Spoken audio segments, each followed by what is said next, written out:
আউযুবিল্লাহি মিনাশ শাইতানির রাজিম বিসমিল্লাহির রহমানির রহিম। চট্টগ্রাম ফটিকছড়ি নানুপুর ইসাপুরী দরবার শরীফের প্রাণপুরুষ শাহ সুফি সৈয়দ আব্দুল সালাম ইসাপুরী রহমতুল্লাহ আলাইহি কর্তৃক প্রতিষ্ঠিত 144তম জশ্নে মৌলদ উরস শরীফের আজকের এই আয়োজনের সম্প্রচার যে যেখান থেকে দেখতেছেন সবাইকে জানাচ্ছি আন্তরিক মোবারকবাদ ও সালাম। আসসালামু আলাইকুম ওয়া রাহমাতুল্লাহি ওয়া বারাকাতুহু।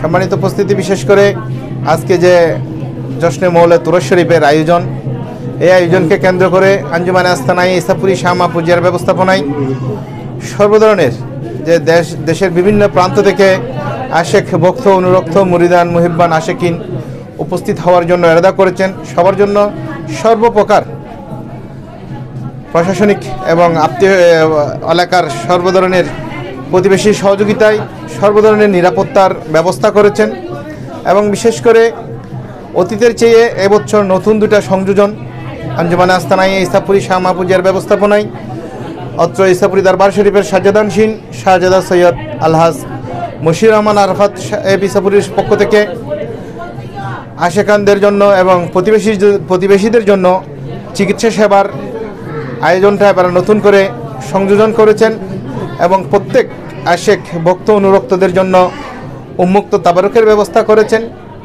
আঞ্জুমানে আস্তানায়ে ইসাপুরী শাহ মাহফুজিয়ার পক্ষ থেকে শাহজাদা সৈয়দ আলহাজ মাহফুজুর রহমান আরাফাত ইসাপুরীর আবেদন এবং সবার কাছে উনি ওনার বার্তাটা পৌঁছাতে চেয়েছে।